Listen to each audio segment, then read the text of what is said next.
श्री गणेशाय नमः।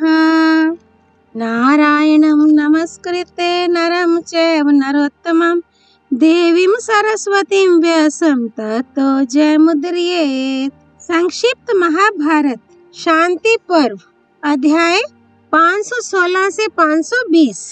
अध्याय 516। युधिष्ठिर का भगवान श्री कृष्ण की आज्ञा से उनके साथ भीष्म जी के पास जाने का विचार। वैशंपायन जी कहते हैं, इस प्रकार संपूर्ण नगर की प्रजा को संतुष्ट करके वे भगवान श्री कृष्ण के पास गए और हाथ जोड़कर खड़े हो गए। उन्होंने देखा भगवान रत्नों तथा सुवर्ण से भूषित एक बड़े पलंग पर बैठे हुए हैं। उनकी श्याम सुंदर छवि नील मेघ के समान सुशोभित हो रही है।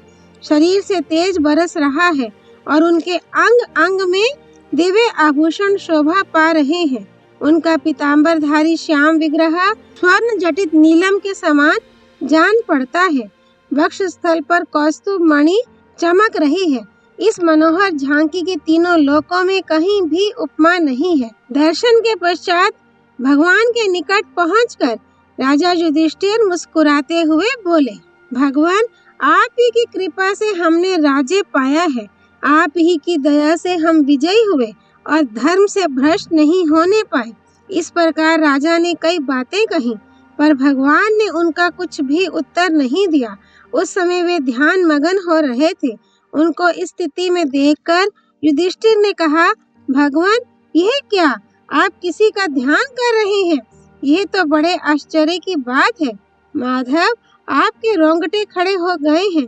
शरीर जरा भी हिलता नहीं, बुद्धि तथा मन भी स्थिर है। आपका यह विग्रह काठ, दीवार और पत्थर की तरह निश्चेष्ट हो रहा है, हिल डुल नहीं रहा है।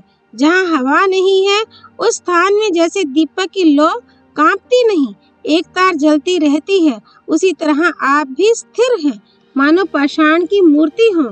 यदि मैं सुनने का अधिकारी हूँ और यह मुझसे छिपाने की बात ना हो तो आप मेरे संदेह को दूर कीजिए। मैं आपकी शरण में आकर बारंबार याचना करता हूँ। पुरुषोत्तम, आप ही इस जगत को बनाने और बिगाड़ने वाले हैं।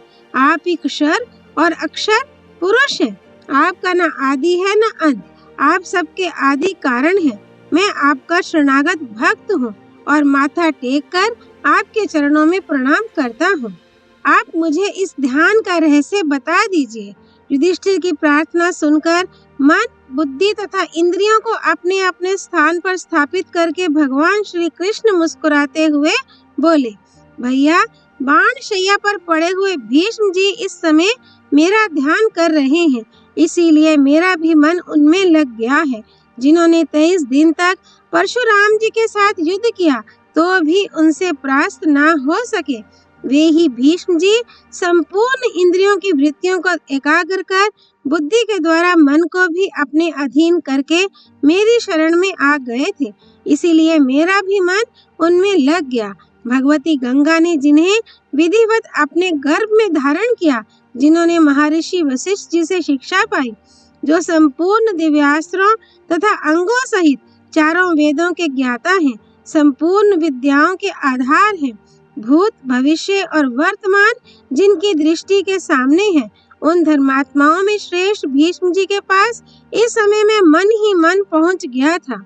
नर श्रेष्ठ भीष्म जी के स्वर्गवासी हो जाने पर यह पृथ्वी अमावस्या की रात के समान श्रीहीन हो जाएगी। इसलिए आप गंगानंदन भीष्म जी के पास चलकर उनके चरणों में प्रणाम कीजिए और आपके मन में जितने संदेह हों उन सबको उनसे पूछिए।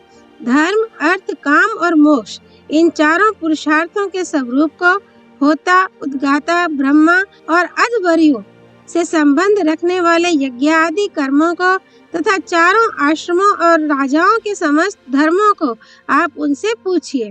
कौरव वंश का भार संभालने वाले भीष्म रूपी सूर्य जिस समय अस्त हो जाएंगे उस समय सब प्रकार के ज्ञानों का नष्ट हो जाएगा, इसीलिए मैं आपको वहां चलने के लिए कहता हूँ। भगवान श्री कृष्ण की यथार्थ बातें सुनकर युधिष्ठिर का गला भर आया। वे नेत्रों से आंसू बहाते हुए कहने लगे, माधव, आप भीष्म जी का जैसा प्रभाव बतला रहे हैं वह सब ठीक है। उसमें संदेह के लिए गुंजाइश नहीं है। मुझे भी उनका प्रभाव मालूम है। उनके महान सौभाग्य और प्रभाव के विषय में मैंने कई महात्मा ब्राह्मणों की बातें सुनी हैं। आप तो संपूर्ण जगत के विधाता ही हैं। आप जो कुछ कह रहे हैं उसमें अन्यथा विचार करने की आवश्यकता नहीं है। भगवान, यदि आप मुझ पर अनुग्रह करना चाहते हो तो आपको ही आगे करके हम लोग भीष्म जी के पास चलने का विचार करते हैं। सूर्य के उत्तरायण होते ही वे देवलोक में चले जाएंगे, इसलिए अब उन्हें भी आपका दर्शन मिलना ही चाहिए। धर्मराज की बात सुनकर मधुसूदन ने पास ही बैठे हुए सात्यकी से कहा, तुम रथ तैयार कराओ। आज्ञा पाकर सात्यकी शिविर से बाहर निकले और दारुक से बोले, भगवान श्री कृष्ण का रथ जोतकर लाओ। सात्यकी के कथनानुसार दारुक ने रथ जोतकर तैयार किया। भगवान के उस रथ में सब और सोना जड़ा हुआ था। उसका भीतरी भाग नाना प्रकार की अद्भुत मणियों से सजाया गया था। सूर्य की किरणों के पड़ने से उसकी आभा अत्यंत उद्दीप्त हो रही थी। उसमें शैब्य और सुग्रीव आदि घोड़े जुते हुए थे। इस प्रकार रथ तैयार करके दारुक भगवान के पास गया और हाथ जोड़कर उसने उनको इस बात की इत्तला की। अध्याय 517 भीष्म द्वारा भगवान की स्तुति। राजा जन्मेजय ने पूछा, मुनिवर, बाण शैया पर पड़े हुए पितामह भीष्म जी ने किस प्रकार अपने शरीर का परित्याग किया? उस समय उन्होंने किस योग की धारणा की?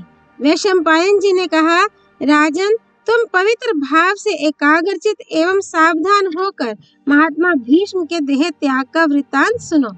जब दक्षिणायन समाप्त हुआ और सूर्य उत्तर मार्ग पर आ गए, उस समय भीष्म जी ने ध्यान मगन होकर मन को परमात्मा में लगाया। उनके आसपास अनेकों उत्तम ब्राह्मण विराजमान थे।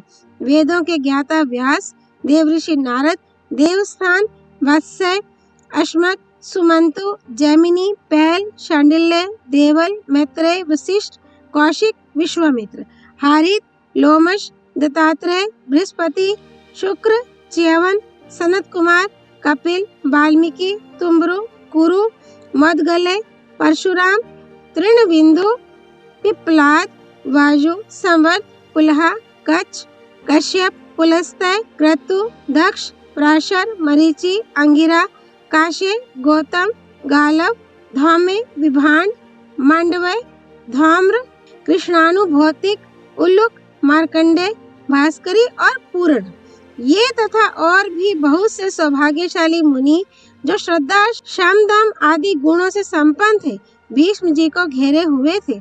इन ऋषियों के बीच में भीष्म जी ग्रहों से घिरे हुए चंद्रमा के समान शोभा पा रहे थे।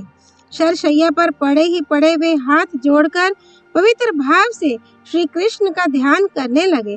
ध्यान करते करते अत्यंत हर्ष में भर गए। उनके कंठ का स्वर स्पष्ट सुनाई देने लगा। वे संसार के स्वामी योगेश्वर भगवान वासुदेव की स्तुति करने लगे। भीष्म जी बोले, मैं श्री कृष्ण के आराधन की इच्छा से जिस वाणी का प्रयोग करना चाहता हूँ, वह विस्तृत हो या संक्षिप्त, उसे सुनकर वे पुरुषोत्तम मुझ पर प्रसन्न हो।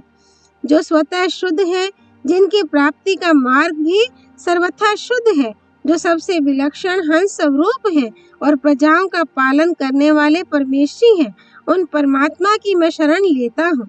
संपूर्ण जगत को धारण करने वाले श्री हरि परब्रह्म परमात्मा है। उनका न आदि है न अंत। उन्हें न देवता जान पाते हैं न ऋषि। एकमात्र वे नारायण ही सबको जानते हैं। नारायण से ही ऋषि प्रकट हुए हैं। सिद्धों और बड़े बड़े नागों का भी उन्हीं से प्रादुर्भाव हुआ है।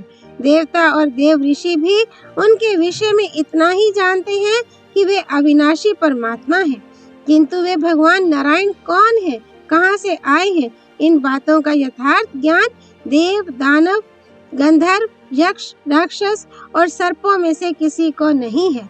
उन्हीं में संपूर्ण प्राणी स्थित होते हैं और उन्हीं में उनका लय होता है। जैसे डोरे में मन के पिरोए होते हैं, उसी प्रकार उन भूतेश्वर परमात्मा में संपूर्ण त्रिगुणात्मक भूत पिरोए हुए हैं। भगवान कभी नष्ट ना होने वाले एक तने हुए लंबे सूत के समान है। उनमें यह कार्य कारण रूप जगत उसी प्रकार गुंथा हुआ है जैसे सूत में माला। संपूर्ण विश्व उन्हीं के आधार पर टिका हुआ है। ये उन्हीं की रचना है। उन श्री हरि के हजारों मस्तक, हजारों पैर तथा हजारों नेत्र हैं। हजारों भुजाओं, हजारों मुकुटों तथा हजारों मुखों से वे दीप्यमान रहते हैं। वे ही इस जगत के परम आधार हैं। उन्हीं को नारायण कहते हैं। वे सूक्ष्म से भी सूक्ष्म और स्थूल से भी स्थूल हैं। भारी से भारी और उत्तम से भी उत्तम हैं। वाक और अनुवाकों में, मंत्र और ब्राह्मणों में तथा कर्म और ब्रह्म का प्रतिपादन करने वाले वाक्यों में जिस सत्य का प्रतिपादन किया गया है, वे सत्कर्मा भगवान वासुदेव ही हैं। वे ही साम संज्ञक ऋचाओं के परमार्थ तत्व हैं। विशुद्ध अंतःकरण में उनका नित्य निवास साक्षात्कार होता है। वे अपने भक्तों का सदा पालन करते रहते हैं। श्री कृष्ण, बलभद्र, प्रद्युम्न एवं अनिरुद्ध, इन 4 स्वरूपों में वे ही प्रकट होते हैं और भक्तजन उक्त 4 दिव्य नामों से उन्हीं की पूजा किया करते हैं। भगवान वासुदेव की ही प्रसन्नता के लिए नित्य तप, नैतिक कर्म का अनुष्ठान किया जाता है। वे ही सबके भीतर विराजमान हैं। वे सबके आत्मा, सबको जानने वाले, सर्व स्वरूप एवं सबको उत्पन्न करने वाले हैं। जैसे अरणि अग्नि प्रकट करती है, उसी प्रकार देवकी देवी ने इस भूमंडल पर रहने वाले ब्राह्मणों, वेदों और यज्ञों की रक्षा के लिए जिन्हें वसुदेव के सकाश से प्रकट किया था, संपूर्ण कामनाओं का त्याग कर अनन्य भाव से स्थित रहने वाला साधक मोक्ष के उद्देश्य से अपने विशुद्ध अंतःकरण में जिन शुद्ध बुद्ध आत्मा रूप गोविंद का ज्ञान दृष्टि से साक्षात्कार करता है, जिनका पराक्रम इंद्र और वायु से बहुत बढ़कर है, जिनके तेज के सामने सूर्य की कोई हस्ती नहीं है और जिनके स्वरूप तक मनुष्य के मन, बुद्धि तथा इंद्रियों की पहुंच नहीं हो पाती, उन प्रजापालक परमेश्वर की मैं शरण लेता हूँ। पुराणों में जिनका पुरुष नाम से वर्णन किया गया है, जो युगों के आरंभ में ब्रह्म और युगांत के समय संकर्षण कहे गए हैं, उन उपासनीय परमेश्वर की मैं उपासना करता हूँ, जो एक होकर भी अनेक रूपों में प्रकट हुए हैं, समस्त कामनाओं को पूर्ण करने वाले हैं। यज्ञ आदि कर्मों में लगे हुए अनन्य भक्त जिन परमात्मा का यजन करते हैं, जिन्हें संसार का कोषागार कहते हैं, जिनमें ही संपूर्ण प्रजाएं स्थित हैं, पानी के ऊपर तैरने वाले जल पक्षियों की तरह जिनके ही ऊपर इस संपूर्ण जगत की चेष्टाएं हो रही हैं, जो परमार्थ सत्य स्वरूप और एकाक्षर ब्रह्म प्रणव है, सत और असत से विलक्षण है, जिनका आदि मध्य और अंत नहीं है, जिन्हें ना देवता ठीक ठीक जानते हैं, ना ऋषि। अपने मन और इंद्रियों को वशीभूत करके संपूर्ण देवता, असुर, गंधर्व, सिद्ध, ऋषि तथा नागगण जिनकी सदा पूजा किया करते हैं, जो संसार रूपी दुख से छुड़ाने के लिए सबसे बड़ी औषधि है, जो जन्म मरण से परे स्वयंभू एवं सनातन देवता है तथा जो इन नेत्रों और बुद्धि की पहुंच के बाहर है, उन भगवान नारायण की मैं शरण लेता हूँ, जो इस विश्व के विधाता और चराचर जगत के स्वामी हैं, जिन्हें संसार का साक्षी तथा अविनाशी परम पद कहते हैं। उन परमात्मा की मैं शरण ग्रहण करता हूँ, जो सुवर्ण के समान कांति वाले और दैत्यों के सहारक हैं, एक होने पर भी जिन्हें अदिति देवी ने अपने गर्भ से 12 आदित्यों के रूप में प्रकट किया, उन सूर्य स्वरूप परमेश्वर को नमस्कार है, जो अपनी अमृतमयी कलाओं से शुक्ल पक्ष में देवताओं को और कृष्ण पक्ष में पितरों को तृप्त करते हैं तथा जो संपूर्ण द्विजों के राजा हैं, उन चंद्रमा के रूप में प्रकट हुए परमात्मा को प्रणाम है, जो अज्ञान में महान अंधकार से परे और ज्ञानालोक से अत्यंत प्रकाशित होने वाले आत्मा है, जिन्हें जान लेने पर मनुष्य मौत के चंगुल से छूट जाता है। उन गैर रूप परमेश्वर को नमस्कार है। उक्त नामक बृहत यज्ञ के समय अग्न्याधान काल में तथा महायाग में ब्राह्मण वृंद जिनका ब्रह्म के रूप में स्तवन करते हैं, उन वेद भगवान को नमस्कार है। ऋग्वेद, यजुर्वेद तथा सामवेद जिसके आश्रय है, 5 प्रकार का हविष्य जिसका स्वरूप है, गायत्री आदि 7 छंद ही जिसके 7 तंतु हैं, उस यज्ञ के रूप में प्रकट हुए परमात्मा को प्रणाम है। 4, 4, 2, 5 और 2 अक्षरों वाले मंत्रों से जिन्हें हविष्य अर्पण किया जाता है, उन होम स्वरूप परमेश्वर को नमस्कार है। जो यज्जु नाम धारण करने वाले वेद रूपी पुरुष हैं, गायत्री आदि छंद जिनके हाथ पैर आदि अवयव हैं, यज्ञ ही जिनका मस्तक है, तथा रथंतर और बृहत नामक साम ही जिनकी सांत्वना भरी वाणी है, उन स्तोत्र रूपी भगवान को प्रणाम है, जो 1000 वर्षों में पूर्ण होने वाले प्रजापतियों के यज्ञ में सोने की पांख वाले पंछी के रूप में प्रकट हुए थे। उन हंस रूपधारी परमेश्वर को प्रणाम है। पदों के समूह जिनके अंग है, संधि जिनके शरीर की जोड़ है, स्वर और व्यंजन जिनके लिए आभूषण का काम देते हैं तथा जिन्हें दिव्य अक्षर कहते हैं, उन परमेश्वर को वाणी के रूप में नमस्कार है, जिन्होंने तीनों लोकों का हित करने के लिए यज्ञमय वराह का स्वरूप धारण करके इस पृथ्वी को रसातल से ऊपर उठाया था। उन वीर स्वरूप भगवान को प्रणाम है, जो अपनी योग माया का आश्रय लेकर शेष नाग के 1000 फनों से बने हुए पलंग पर शयन करते हैं। उन निद्रा स्वरूप परमात्मा को नमस्कार है, जिनका सारा व्यवहार केवल धर्म के ही लिए है।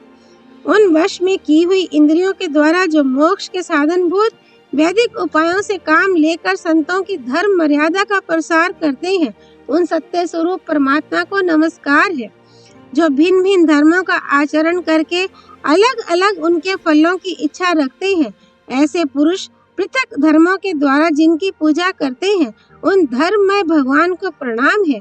जिस अनंग की प्रेरणा से संपूर्ण अंगधारी प्राणियों का जन्म होता है, जिससे समस्त जीव उन्मत्त हो उठते हैं, उस काम के रूप में प्रकट हुए परमेश्वर को नमस्कार है, जो स्थूल जगत में अव्यक्त रूप से विराजमान है। बड़े बड़े महर्षि जिसके तत्व का अनुसंधान करते रहते हैं, जो संपूर्ण क्षेत्रों में क्षेत्रज्ञ के रूप में बैठा हुआ है, उस क्षेत्र रूपी परमात्मा को प्रणाम है, जो जागृत, स्वप्न और सुषुप्ति अवस्थाओं के भेद से त्रिविध प्रतीत होते हैं। गुणों के कार्यभूत 16 विकारों से आवृत होने पर भी अपने स्वरूप में ही स्थित हैं। सांख्य मत के अनुयायी जिन्हें उक्त 16 विकारों के साक्षी और उनसे निर्लिप्त 17वां तत्व पुरुष मानते हैं, उन सांख्य रूप परमात्मा को नमस्कार है, जो नींद को जीतकर प्राणों पर विजय पा चुके हैं और इंद्रियों को अपने वश में करके शुद्ध सत्व में स्थित हो गए हैं। वे निरंतर योगाभ्यास में लगे हुए योगी जन समाधि में जिनके ज्योतिर्मय स्वरूप का साक्षात्कार करते हैं, उन योग रूप परमात्मा को प्रणाम है। पाप और पुण्य का क्षय हो जाने पर पुनर्जन्म के भय से मुक्त हुए शांत चित्त सन्यासी जिन्हें प्राप्त करते हैं, उन मोक्ष रूप परमेश्वर को नमस्कार है। सृष्टि के 1000 युग बीतने पर प्रचंड ज्वालाओं से युक्त प्रलयकालीन अग्नि का रूप धारण कर जो संपूर्ण प्राणियों का संहार करते हैं, उन उग्र रूपधारी परमात्मा को प्रणाम है। इस प्रकार संपूर्ण भूतों का भक्षण करके जो इस जगत को जलमय कर देते हैं और स्वयं बालक का रूप धारण कर अक्षय वट के पत्ते पर शयन करते हैं, उन मायामय बाल मुकुंद को नमस्कार है। जिस पर यह विश्व टिका हुआ है, वह ब्रह्मांड कमल जिन पुंडरीकाक्ष भगवान की नाभि से प्रकट हुआ है, उन कमल रूपधारी परमेश्वर को प्रणाम है। जिनके हजारों मस्तक हैं, जो अंतर्यामी रूप से सबके भीतर विराजमान है, जिनका स्वरूप किसी सीमा में आबद्ध नहीं है, जो चारों समुद्रों के मिलने से एकार्णव हो जाने पर योग निद्रा का आश्रय लेकर शयन करते हैं, उन योग निद्रा रूप भगवान को नमस्कार है। जिनके मस्तक के बालों की जगह मेघ है, शरीर की संधियों में नदियां हैं और उदर में चारों समुद्र हैं, उन जल रूपी परमात्मा को प्रणाम है। सृष्टि और प्रलय रूप समस्त विकार उनसे उत्पन्न होते हैं और जिनमें ही सबका लय होता है, उन कारण रूप परमेश्वर को नमस्कार है, जो रात में भी बैठे होते हैं और दिन के समय साक्षी रूप में स्थित होते हैं तथा जो सदा ही सबके भले बुरे को देखते रहते हैं, उन दृष्टा रूपी परमात्मा को प्रणाम है।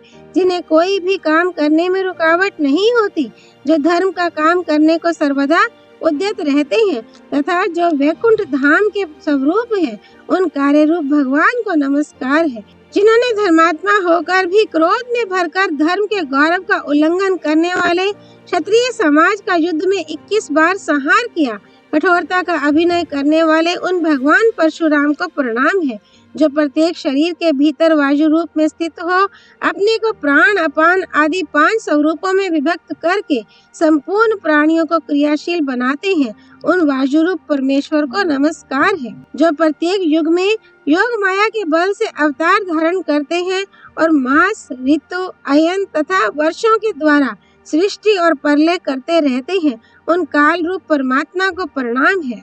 ब्राह्मण जिनके मुख है, संपूर्ण क्षत्रिय जाति भुजा है, वैश्य जंघा एवं उदर है और शूद्र जिनके चरणों के आश्रित है, उन चातुर्वर्ण रूप परमेश्वर को नमस्कार है।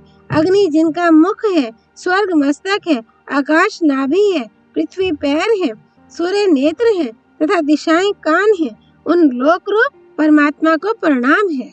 जो काल से परे हैं, यज्ञ से भी परे हैं और परे से भी अत्यंत परे हैं, जो संपूर्ण विश्व के आदि हैं, किंतु जिनका आदि कोई भी नहीं है, उन विश्वात्मा परमेश्वर को नमस्कार है। वैशेषिक दर्शन में बताए हुए रूप, रस आदि गुणों के द्वारा आकृष्ट हो जो लोग विषयों के सेवन में प्रवृत्त हो रहे हैं, उनकी उन विषयों की आसक्ति से जो रक्षा करने वाले हैं, उन रक्षक रूप परमात्मा को प्रणाम है।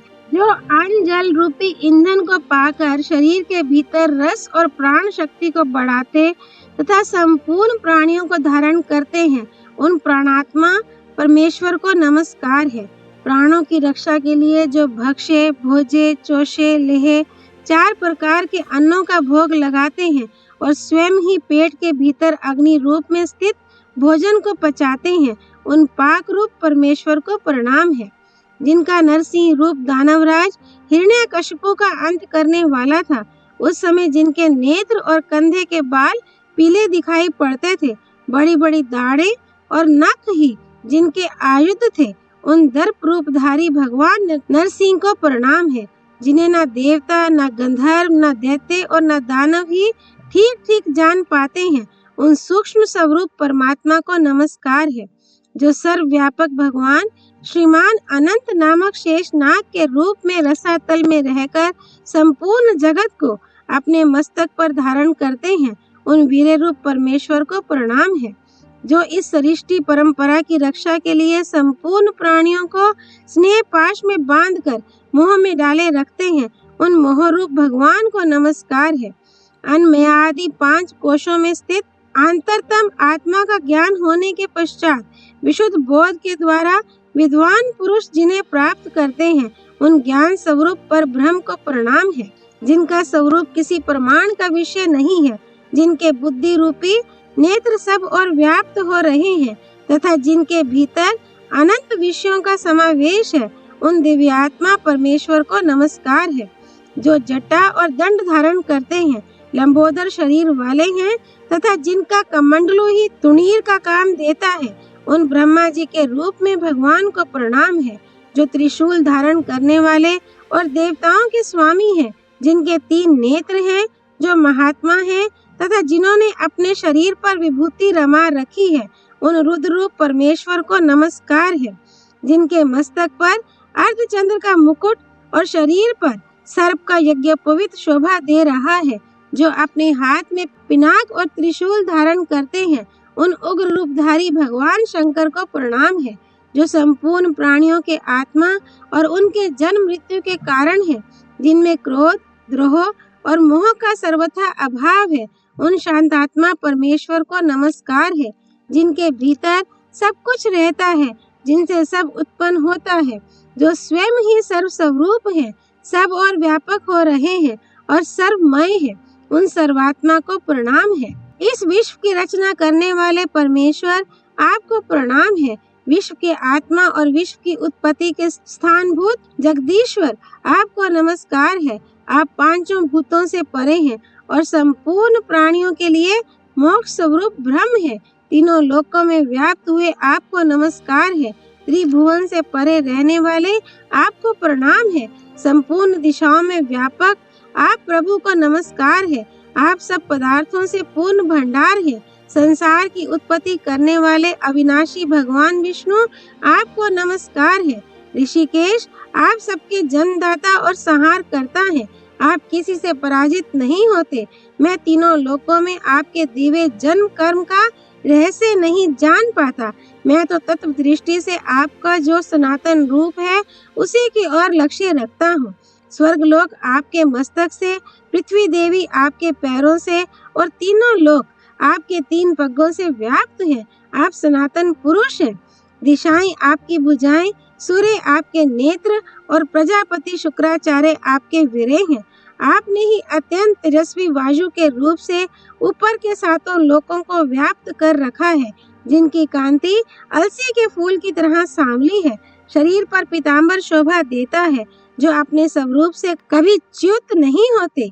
उन भगवान गोविंद को जो लोग नमस्कार करते हैं, उन्हें कभी भय नहीं होता। भगवान श्री कृष्ण को एक बार भी प्रणाम किया जाए तो वह 10 अश्वमेध यज्ञों के अंत में किए गए स्नान के समान फल देने वाला होता है। इसके सिवा प्रणाम में एक विशेषता है। 10 अश्वमेध करने वाले का तो पुनः इस संसार में जन्म होता है, किंतु श्री कृष्ण को प्रणाम करने वाला मनुष्य फिर भव बंधन में नहीं पड़ता। जिन्होंने श्री कृष्ण भजन का ही व्रत ले रखा है, जो श्री कृष्ण का निरंतर स्मरण करते हुए ही रात को सोते हैं और उन्हीं का स्मरण करते हुए सवेरे उठते हैं, वे श्री कृष्ण स्वरूप होकर उनमें इस तरह मिल जाते हैं जैसे मंत्र पढ़कर हवन किया हुआ घी अग्नि में मिल जाता है। जो नरक के भय से बचाने के लिए रक्षा ग्रह का निर्माण करने वाले और संसार रूपी सरिता की भंवर से पार उतारने के लिए काठ की नाव के समान है, उन भगवान विष्णु को नमस्कार है। जो ब्राह्मणों के प्रेमी तथा गौ और ब्राह्मणों के हितकारी हैं, जिनसे समस्त विश्व का कल्याण होता है, उन सच्चिदानंद स्वरूप भगवान गोविंद को प्रणाम है। हरि, ये 2 अक्षर दुर्गम पथ में संकट के समय प्राणों के लिए राह खर्च के समान है। संसार रूपी रोग से छुटकारा दिलाने के लिए औषध के तुल्य हैं तथा सब प्रकार के दुख शोक से उद्धार करने वाले हैं। जैसे सत्य विष्णुमय है, जैसे सारा संसार विष्णुमय है, जिस प्रकार सब कुछ विष्णुमय है, उस प्रकार इस सत्य के प्रभाव से मेरे सारे पाप नष्ट हो जाएं। देवताओं में श्रेष्ठ कमल नयन भगवान श्री कृष्ण, मैं आपका शरणागत भक्त हूँ और अभिष्ट गति को प्राप्त करना चाहता हूँ, जिससे मेरा कल्याण हो, वह आप ही सोचिए। जो विद्या और तप के जन्म स्थान है, जिनको दूसरा कोई जन्म देने वाला नहीं है, उन भगवान विष्णु का मैंने इस प्रकार वाणी रूप यज्ञ से पूजन किया है। इससे वे भगवान जनार्दन मुझ पर प्रसन्न हो। नारायण ही पर ब्रह्म है, नारायण ही परम तप है, नारायण ही सबसे बड़े देवता हैं और भगवान नारायण ही सदा सब कुछ है। वैशंपायन जी कहते हैं, भीष्म जी का मन भगवान श्री कृष्ण में लगा हुआ था। उन्होंने ऊपर बताई हुई स्तुति करने के पश्चात नमः कृष्णाय कहकर उन्हें प्रणाम किया। भगवान भी अपने योग बल से भीष्म जी की भक्ति को जानकर अव्यक्त रूप से वहां जा पहुंचे और उन्हें तीनों लोकों की बातों का बोध कराने वाला दिव्य ज्ञान देकर लौट गए। जब भीष्म जी का बोलना बंद हो गया तो वहां बैठे हुए ब्रह्मवादी महर्षियों ने आंखों में आंसू भरकर गदगद कंठ से श्री कृष्ण की स्तुति की। फिर वे धीरे धीरे भीष्म जी की प्रशंसा करने लगे। इधर पुरुषोत्तम श्री कृष्ण भीष्म जी का भक्ति भाव देखकर सहसा उठे और तुरंत रथ पर जा बैठे। श्री कृष्ण और सात्यकी एक रथ पर चले। दूसरे रथ पर महात्मा युधिष्ठिर और अर्जुन जा रहे थे। तीसरे पर भीम, नकुल तथा सहदेव, ये तीनों भाई सवार थे। कृपाचार्य, युयुत्सु और संजय भी अपने अपने रथ पर बैठकर भीष्म जी के पास चले। उस समय बहुत से ब्राह्मण मार्ग में पुरुषोत्तम भगवान श्री कृष्ण की स्तुति कर रहे थे और भगवान प्रसन्नता पूर्वक उसे सुनते जा रहे थे। कुछ लोग हाथ जोड़कर भगवान के चरणों में प्रणाम करते थे और वे उन्हें आनंदित करते हुए चले जा रहे थे। पुरुषोत्तम भगवान श्री कृष्ण की जय। अध्याय 518 परशुराम जी का चरित्र। वैशंपायन जी कहते हैं, तदनंतर भगवान श्री कृष्ण, राजा युधिष्ठिर, शेष पांडव तथा कृपाचार्य आदि सब लोग अपने नगराकार विशाल रथों से कुरुक्षेत्र की ओर बढ़े। रास्ते में चलते चलते भगवान श्री कृष्ण राजा युधिष्ठिर को परशुराम जी का पराक्रम सुनाने लगे। राजन, ये जो 5 सरोवर दिखाई पड़ते हैं राम हृद के नाम से प्रसिद्ध हैं। परशुराम जी ने 21 बार इस भूमंडल के क्षत्रियों का संहार करके इन कुंडों को उनके खून से भरा था। युधिष्ठिर ने पूछा, यदुनाथ, जब परशुराम जी ने पूर्व काल में इस पृथ्वी को 21 बार क्षत्रियों से सूनी कर दिया तो फिर उनकी उत्पत्ति कैसे हुई? उन्होंने क्षत्रियों का संहार क्यों किया? मेरे इस संदेह को आप दूर कीजिए, क्योंकि वेद शास्त्र भी आपसे बढ़कर नहीं है। वैशंपायन जी कहते हैं, राजन, राजा युधिष्ठिर के इस प्रकार पूछने पर श्री कृष्ण ने वह सब घटना जैसे घटित हुई थी सब उन्हें कह सुनाई। श्री कृष्ण बोले, कुंती नंदन, मैंने महर्षियों के मुख से परशुराम जी के प्रभाव, पराक्रम तथा जन्म की कथा जिस प्रकार सुनी है वह सब आपको सुनाता हूँ, सुनिए। प्राचीन काल में एक जहनु नामक राजा हो गए हैं। उनके पुत्र का नाम था अज। अज से ब्लाकाश्व का जन्म हुआ और ब्लाकाश्व के पुत्र का नाम कुशिक हुआ। कुशिक बड़े धर्मज्ञ थे। उन्होंने पुत्र प्राप्ति के लिए कठोर तपस्या की। इससे साक्षात इंद्र ही उनके यहाँ पुत्र रूप में अवतीर्ण हुए। उनका नाम पड़ा गाधी। राजा गाधी के एक पुत्री हुई जिसका नाम था सत्यवती। राजा ने भृगुनंदन ऋचिक मुनि के साथ अपनी उस कन्या का ब्याह कर दिया। सत्यवती बड़े आचार विचार से रहती थी। उसकी शुद्धता देखकर ऋचिक मुनि बड़े प्रसन्न हुए। उन्होंने सत्यवती को तथा राजा गाधी को पुत्र देने के लिए चरु तैयार किया और अपनी उस पत्नी को बुलाकर कहा, कल्याणी, यह 2 तरह का चरु है। इसमें से यह तो तुम स्वयं खा लेना और यह दूसरा अपनी माँ को खिला देना। इसे तुम्हारी माता के गर्भ से एक तेजस्वी पुत्र उत्पन्न होगा जो बड़े बड़े क्षत्रियों का संहार करेगा और कोई भी क्षत्रिय उसे युद्ध में जीत नहीं सकेगा। इसी तरह तुम्हारे लिए जो चरु तैयार किया है, इसको खाने से तुम एक श्रेष्ठ ब्राह्मण बालक उत्पन्न करोगी जो मन पर काबू रखने वाला, तपस्वी तथा धैर्यवान होगा। पत्नी को इस प्रकार समझाकर तपस्या में लगे रहने वाले ऋचिक मुनि वन में चले गए। इसी समय तीर्थ यात्रा के लिए निकले हुए राजा गाधी अपनी स्त्री के साथ ऋचिक के आश्रम पर आए। सत्यवती उस समय दोनों चरु हाथ में लेकर बड़ी उतावली के साथ माता के पास पहुंची और उसके पति ने जो कुछ कहा था वह सब प्रसन्नता पूर्वक उसने अपनी माँ को सुना दिया। उसकी माता ने भूल से अपना चरु तो सत्यवती को दे दिया और स्वयं उसका खा लिया। तदनंतर सत्यवती ने क्षत्रियों का विनाश करने वाला गर्भ धारण किया। उसकी अवस्था देख ऋचिक मुनि ने कहा, कल्याणी, मैंने तुम्हारे चरु में ब्राह्मण का महान तेज स्थापित किया था और तुम्हारी माता के चरु में क्षत्रियों का संपूर्ण तेज रख दिया था, किंतु अब चरुओं के बदल जाने से ऐसी बात नहीं होगी। तुम्हारी माता का पुत्र तो ब्राह्मण होगा और तुम्हारा पुत्र क्षत्रिय। यह सुनकर सत्यवती कांप उठी। उसने पति के चरणों पर मस्तक रखकर कहा, भगवान, अब ऐसी बात ना कहिए। मुझे ब्राह्मणत्व से रहित पुत्र पाने का आशीर्वाद ना दीजिए। ऋचिक ने कहा, कल्याणी, मैंने यह संकल्प नहीं किया था कि तुम्हारे गर्भ से ऐसा पुत्र हो। यह भयंकर कर्म करने वाला बालक तो चरु बदल जाने के कारण ही तुम्हारे गर्भ से उत्पन्न होगा। सत्यवती बोली, मुनिवर, आप तो इच्छा करते ही संपूर्ण लोकों की सृष्टि कर सकते हैं, फिर एक पुत्र उत्पन्न करना कौन बड़ी बात है। मुझे तो वही पुत्र दीजिए जो शांत हो, सरल हो। मेरा पौत्र भले ही उग्र स्वभाव का हो जाए, किंतु पुत्र तो मैं शांत ही चाहती हूँ। ऋचिक ने कहा, भद्रे, अच्छी बात है, तुमने जो कहा है वैसा ही होगा। श्री कृष्ण कहते हैं, तदनंतर सत्यवती ने जमदग्नि मुनि को जन्म दिया जो बड़े तपस्वी, शांत और नियमों का पालन करने वाले थे। उधर कुशिक नंदन गाधी ने विश्वामित्र को उत्पन्न किया जो संपूर्ण ब्राह्मणोचित गुणों से संपन्न थे और ब्रह्म ऋषि की पदवी को प्राप्त हुए। जमदग्नि ने जिस उग्र स्वभाव वाले पुत्र को उत्पन्न किया वही परशुराम जी थे। वे संपूर्ण विद्याओं तथा धनुर्वेद के पारगामी विद्वान हुए।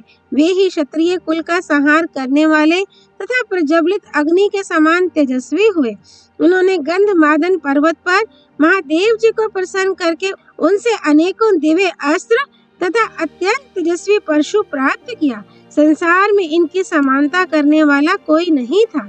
उन्हीं दिनों की बात है, राजा कृतवीर्य के एक अर्जुन नामक अत्यंत तेजस्वी पुत्र हुआ, जो है वंशी क्षत्रियों का स्वामी था। उसने दत्तात्रेय जी की कृपा से 1000 बाहें प्राप्त की थीं।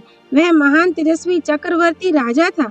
उसने अश्वमेध यज्ञ में यह संपूर्ण पृथ्वी, जिसे अपने बाहुबल से जीता था, ब्राह्मणों को दान कर दी थी। एक बार अग्निदेव ने उससे भिक्षा मांगी और उसने अपनी हजारों भुजाओं के पराक्रम का भरोसा करके उन्हें भिक्षा दी।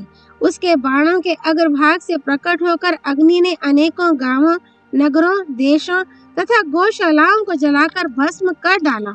हवा का सहारा पाकर अग्नि का प्रचंड वेग बढ़ता जाता था और वे हे राज को साथ लेकर जंगलों और पर्वतों को जला रहे थे।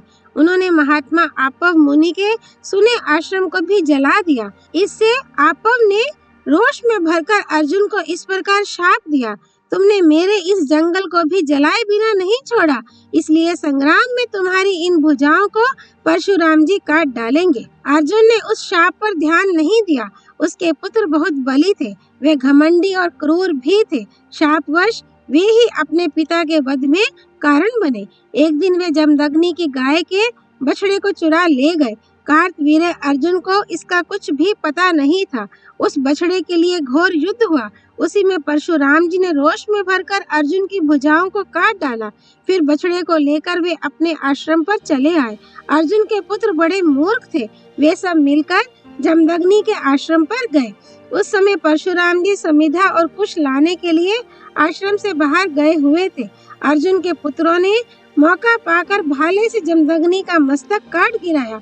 परशुराम जी जब आश्रम पर आए तो पिता के वध से उन्हें बड़ा अमर्ष हुआ। उनके क्रोध की सीमा ना रही। उन्होंने पृथ्वी को क्षत्रियों से हीन कर देने की प्रतिज्ञा करके हथियार उठाया और सबसे पहले हयों पर ही धावा किया। परशुराम जी ने पराक्रम करके कार्तवीर्य के समस्त पुत्रों और पौत्रों का अंत कर दिया और हजारों वंशी क्षत्रियों का सफाया कर डाला। फिर पृथ्वी को क्षत्रियों से सूनी करके उन्होंने इसे खून से गीली कर दिया। उस समय सैकड़ों क्षत्रिय मरने से बच गए थे। वे ही धीरे धीरे बढ़कर महापराक्रमी भूपाल हुए। तब परशुराम जी ने फिर से अस्त्र उठाया और क्षत्रियों के बालकों तक को मार डाला। अब क्षत्राणियों के गर्भ में ही बच्चे रह गए थे, पर उनमें से भी जो जन्म लेता उसका पता लगाकर वे वध कर डालते थे। उस समय कुछ ही क्षत्रिय नारियां अपने गर्भ को बचा सकी। इस प्रकार 21 बार क्षत्रियों का संहार करके उन्होंने अश्वमेध यज्ञ किया और ये पृथ्वी कश्यप जी को दान में दे दी। तब शेष क्षत्रियों की जीवन रक्षा के लिए कश्यप जी ने परशुराम जी से कहा, राम, तुम दक्षिण समुद्र के किनारे चले जाओ, अब मेरे राज्य में कभी निवास ना करना। ये सुनकर परशुराम जी चले गए। समुद्र ने उनके लिए जगह खाली कर दी। जो शूरपारक देश के नाम से प्रसिद्ध हुआ, उसे अपरांत भूमि भी कहते हैं। कश्यप जी ने परशुराम जी की दी हुई पृथ्वी स्वीकार करके उसे ब्राह्मणों के सपुर्द कर दिया और स्वयं भी वन में चले गए। उस समय कोई बलवान रक्षक न होने के कारण सब और अराजकता फैल गई। बलि दुर्बलों को सताने लगे। ब्राह्मणों में से किसी की प्रभुता कायम ना रही। काल क्रम से पापियों का प्रभाव बढ़ा और पृथ्वी कष्ट पाने लगी। अत्याचार से पीड़ित हो यह वसुधा रसातल में धंसने लगी। ये देख कश्यप जी ने अपने उरुओं से सहारा देकर उसे रोका, इसलिए यह उर्वी कहलाने लगी। तब इस पृथ्वी ने अपनी रक्षा के लिए कश्यप जी को प्रसन्न करके वरदान मांगा, ब्राह्मण, मैंने बहुत से वंशी क्षत्रियों को स्त्रियों में छिपा रखा है, वे मेरी रक्षा करें। उनके सिवा पुरुवंशी विदुरथ का भी एक पुत्र जीवित है, जिसे ऋक्षवान पर्वत पर ऋक्षों ने पालकर बड़ा किया है। इसी तरह महर्षि पराशर ने दयावश राजा सौदास के पुत्रों की जान बचाई है। राजा शिवी का भी एक तेजस्वी पुत्र है, जिसका नाम है गोपति। उसे वन में गौओं ने पाल पोसकर बड़ा किया है। राजा प्रतर्दन का पुत्र वत्स भी जीवित है, जिसे गौशाला में बछड़ों ने पाला है। दिवि रथ के पुत्र को महर्षि गौतम ने गंगा तट पर छिपा रखा है। महान तेजस्वी भृदरथ भी जीवित हैं, जिन्हें गृध्रीकूट पर्वत पर लंगूरों ने बचाया है, तथा मरुत के वंश में उत्पन्न हुए बहुत से क्षत्रिय बालकों की समुद्र ने रक्षा की है। ये राजपूत बालक भिन्न भिन्न स्थानों पर मौजूद हैं। यदि ये मेरी रक्षा करें तो मैं स्थिर रह सकती हूँ। इन बेचारों के बाप दादे परशुराम जी के द्वारा युद्ध में मारे गए हैं। मैं धर्म की मर्यादा को लांघने वाले क्षत्रिय द्वारा अपनी रक्षा नहीं चाहती। धार्मिक पुरुष के संरक्षण में ही रहूंगी। आप शीघ्र इसका प्रबंध कीजिए। पृथ्वी की प्रार्थना सुनकर कश्यप जी ने ऊपर बताए हुए राजकुमारों को भिन्न भिन्न स्थानों से एकत्रित किया और उन्हें पृथ्वी के विभिन्न देशों के राज्य पर अभिषिक्त कर दिया। आज जिनके वंश कायम है, ये उन्हीं के पुत्र पौत्रों में से हैं। राजन, आपके प्रश्न के अनुसार यह प्राचीन इतिहास मैंने सुना दिया। इसी प्रकार ये बातें हुई थी। अध्याय 519। श्री कृष्ण द्वारा भीष्म की प्रशंसा, भीष्म द्वारा श्री कृष्ण की स्तुति और श्री कृष्ण का भीष्म से धर्मोपदेश के लिए कहना। वैशंपायन जी कहते हैं, राजन, इस प्रकार बातें करते हुए श्री कृष्ण और युधिष्ठिर जहाँ भीष्म जी बाण शैया पर सोए हुए थे उस स्थान पर जा पहुँचे। वह पावन प्रदेश ओगवती नदी के तट पर था। दूर से ही भीष्म जी को देखकर श्री कृष्ण, राजा युधिष्ठिर, अन्य चारों पांडव और कृपाचार्य आदि सब लोग अपने अपने रथ से उतर पड़े और जहाँ ऋषियों की मंडली बैठी थी वहाँ आए। उन सब लोगों ने पहले व्यास आदि महर्षियों को प्रणाम किया। फिर वे भीष्म जी की सेवा में उपस्थित हुए और उन्हें चारों ओर से घेर कर बैठ गए। तदनंतर श्री कृष्ण ने इस प्रकार बातचीत आरंभ की।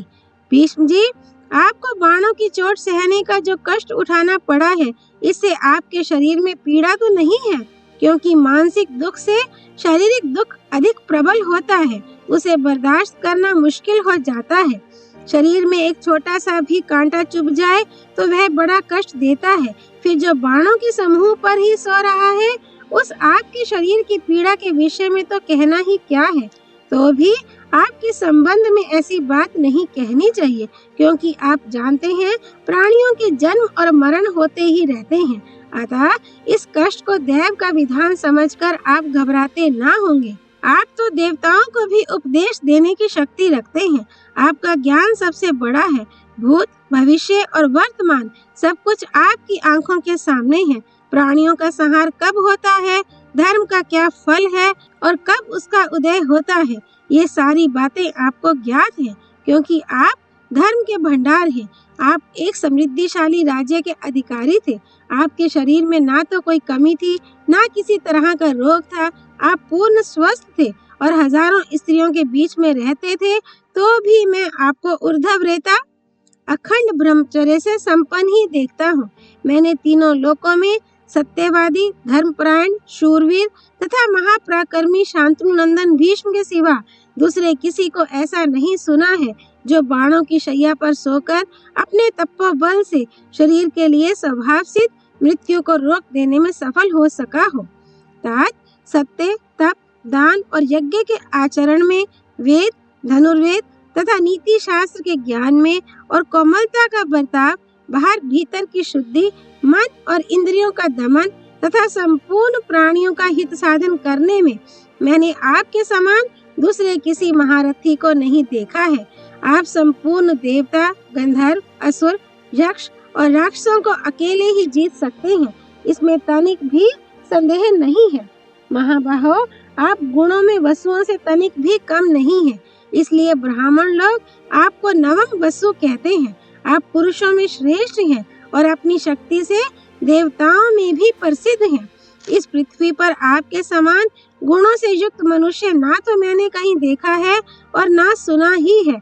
आप अपने संपूर्ण गुणों के कारण देवताओं से भी बढ़ चढ़कर हैं और अपनी तपस्या से चराचर लोकों की सृष्टि करने में समर्थ हैं। इसलिए आपसे एक निवेदन है, ये पांडुनंदन युधिष्ठिर अपने कुटुंबियों और सगे संबंधियों का नाश होने से बहुत दुखी हो रहे हैं।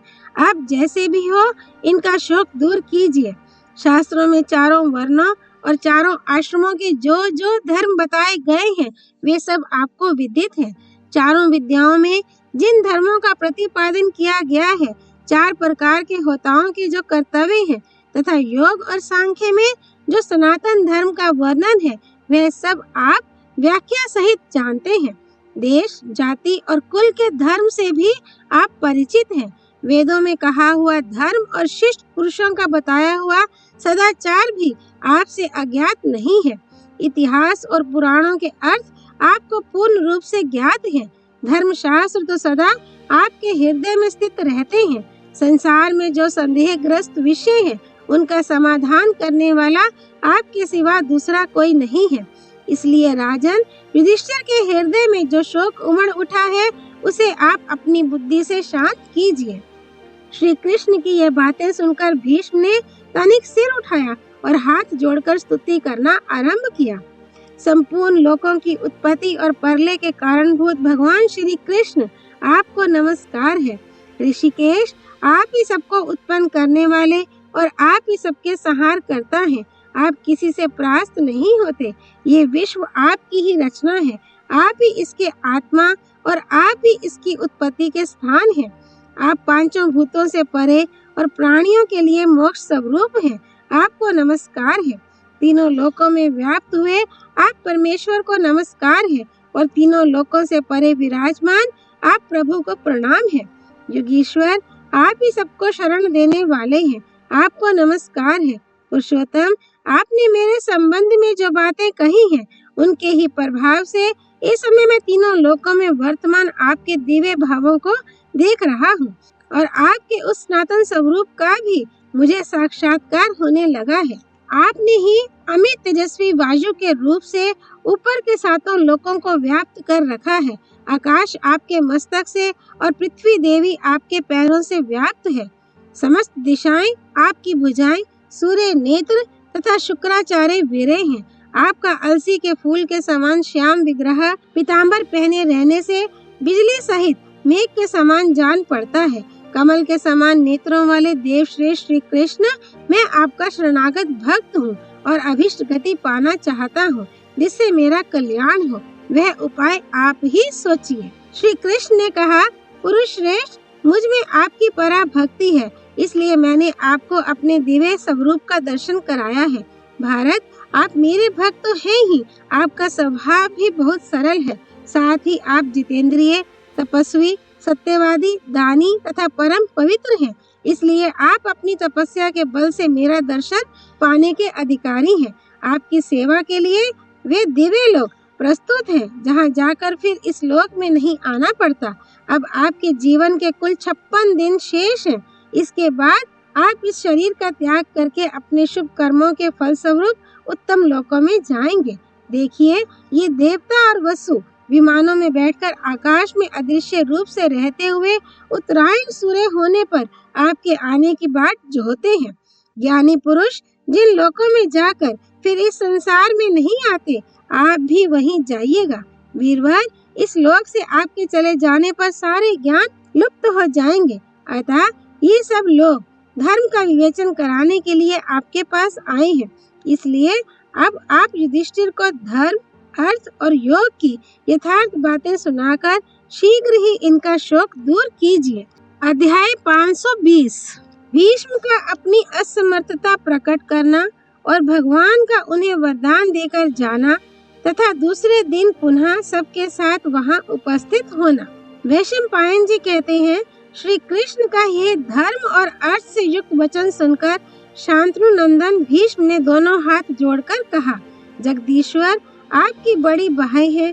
कल्याणकारी नारायण, आप अपनी महिमा से कभी च्युत नहीं होते। आज आपकी बात सुनकर मैं आनंद में मगन हो रहा हूँ। भला मैं आपके समीप क्या कह सकूंगा, जबकि वाणी का जो कुछ भी विषय है वह सब आपकी वेद रूप वाणी में स्थित है। जो मनुष्य देवराज इंद्र के निकट देवलोक का वृतांत बताने का साहस कर सके, वही आपके सामने धर्म, अर्थ, काम और मोक्ष की बात कह सकता है। मधुसूदन, इन बाणों के गड़ने से जो कष्ट हो रहा है, उससे मेरे मन में बड़ी वेदना है। सारा शरीर पीड़ा के मारे शिथिल हो गया है। बुद्धि काम नहीं देती। अब मुझ में कुछ भी कहने की प्रतिभा नहीं है। विष और आग के समान ये बाण मुझे निरंतर पीड़ा दे रहे हैं। बल कम होता जा रहा है। प्राण निकलने को उतावले हो रहे हैं। कमजोरी के कारण जीभ तालू में सट जाती है। ऐसी दशा में मैं कैसे बोल सकता हूँ। भगवान, आप मुझ पर प्रसन्न होइए, क्षमा कीजिए, मैं कुछ बोल नहीं सकता।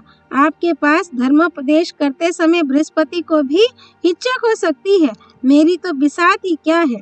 मुझे न दिशाओं का ज्ञान है, न आकाश और पृथ्वी का ही भान हो रहा है। केवल आपकी शक्ति से जी रहा हूँ। इसलिए आप ही जिसमें धर्मराज का हित हो वह बात बताइए, क्योंकि आप शास्त्रों के भी शास्त्र हैं। श्री कृष्ण, आप जगत के कर्ता और सनातन पुरुष हैं। आपके रहते मेरे जैसा कोई भी मनुष्य कैसे उपदेश कर सकता है? क्या गुरु के होते हुए शिष्य उपदेश देने का अधिकारी है? श्री कृष्ण ने कहा, गंगानंदन, आपने जो बात कही है वह सर्वथा आपके योग्य है, क्योंकि आप सब विषयों के ज्ञाता हैं। इसके सिवा बाणों के प्रहार से होने वाले कष्ट के विषय में जो कहा है उसके लिए मैं प्रसन्न होकर आपको वर देता हूँ, उसे स्वीकार कीजिए। अब से आपको न ग्लानि होगी, न मूर्छा, न दहा होगा, न रोग। भूख और प्यास का कष्ट भी जाता रहेगा।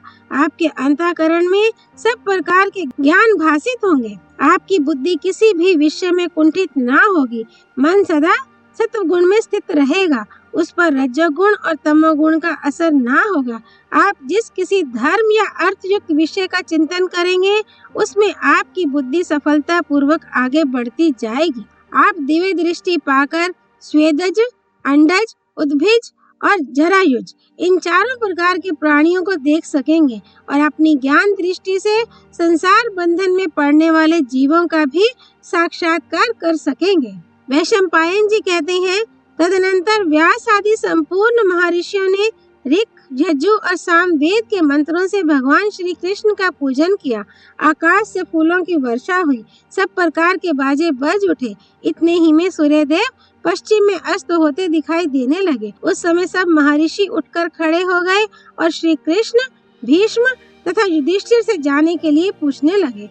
तब पांडवों सहित भगवान श्री कृष्ण, सात्यकी, संजय तथा कृपाचार्य ने उन सबको प्रणाम किया। इसके बाद वे धर्मात्मा महर्षि इन लोगों द्वारा सम्मानित हो कल फिर मिलेंगे ऐसा कहकर तुरंत अपने अपने स्थान को चले गए। तत्पश्चात श्री कृष्ण और पांडवों ने भी भीष्म जी से जाने की आज्ञा ली और सबके सब अपने सुंदर रथों पर सवार हो गए। फिर चतुरंगिणी सेना के साथ वे लोग हस्तिनापुर की ओर चल दिए। पांडव महारथियों के आगे और पीछे दोनों ओर सेना चल रही थी। थोड़ी देर बाद पूर्व दिशा में चंद्रमा का उदय हुआ। चांदनी का प्रकाश पाकर पांडव सेना को बड़ा हर्ष हुआ। सब यथा समय कौरव राजधानी हस्तिनापुर में जा पहुँचे और अपने अपने योग्य महलों में जाकर विश्राम करने लगे। भगवान श्री कृष्ण अपने पलंग पर सो रहे थे। जब आधा पहर रात बीतने को बाकी रह गई तो वे जाग उठे और अपने सनातन ब्रह्म स्वरूप का ध्यान करने लगे। इतने ही में स्तुति और पुराणों के ज्ञाता मनुष्य वहां आकर उनकी स्तुति करने लगे। शंख और मृदंगों की ध्वनि होने लगी। वीणा और बांसुरी का मनोरम स्वर सुनाई देने लगा। राजा युधिष्ठिर के महल में भी मांगलिक गाने बजाने होने लगे। इधर भगवान श्री कृष्ण ने शैया से उठकर प्रातः स्नान किया, फिर गुहा गायत्री मंत्र का जप करके अग्नि के पास बैठकर हवन किया। तत्पश्चात चारों वेदों के जानने वाले 1000 ब्राह्मणों को बुलाकर प्रत्येक को 1000 गौएं दान की। फिर मांगलिक वस्तुओं का स्पर्श करके सात्यकी को आज्ञा दी, युधिष्ठिर, राजमहल में जाकर पता तो लगाओ, क्या राजा युधिष्ठिर भीष्म जी के दर्शनार्थ चलने को तैयार हो गए? श्री कृष्ण की आज्ञा पाकर सात्यकी तुरंत राजा के पास गए और कहने लगे, राजन, भगवान श्री कृष्ण भीष्म जी के निकट चलने के लिए तैयार हो गए हैं। केवल आपकी बाट जोहते हैं। अब आप जो उचित समझे करें। ये सुनकर युधिष्ठिर ने अर्जुन से कहा, धनंजय, मेरा रथ जोतकर तैयार कराओ। आज सेना साथ नहीं जाएगी, सिर्फ हम लोगों को ही चलना है। आगे चलने वाले लोगों को भी आज रोक देना चाहिए। आज से भीष्म जी धर्म के गूढ़ रहस्यों का उपदेश करेंगे, अतः जिनकी उसे सुनने में रुचि नहीं है ऐसे लोगों की भीड़ में नहीं जुटाना चाहता। युधिष्ठिर की आज्ञा मानकर अर्जुन ने वैसा ही प्रबंध किया। उन्होंने आकर सूचना दी, महाराज का रथ तैयार है। तब युधिष्ठिर, भीम, अर्जुन, नकुल और सहदेव सब एक रथ पर सवार हो श्री कृष्ण के भवन पर गए। उनके पहुंचने पर सात्यकी सहित श्री कृष्ण भी रथ पर सवार हुए। रथ पर बैठे ही बैठे सबने एक दूसरे से पूछा, रात कुशल से बीती है ना? फिर परस्पर वार्तालाप करते हुए सबके सब कुरुक्षेत्र की ओर चल दिए और जहाँ भीष्म जी बाण शैया पर शयन कर रहे थे वहां जा पहुंचे। जाते ही सब लोग रथ से उतर पड़े और अपने दाहिने हाथ उठाकर ऋषियों के प्रति सम्मान भाव प्रदर्शित करने लगे। तदनंतर सबके साथ राजा युधिष्ठिर ने भीष्म जी का दर्शन किया। ओम तत्सत। नर नारायण भगवान श्री कृष्ण की जय। भगवती सरस्वती देवी की जय। भगवान व्यासावतार श्री कृष्ण द्वैपायन की जय। श्री हरि अर्पणमस्तु।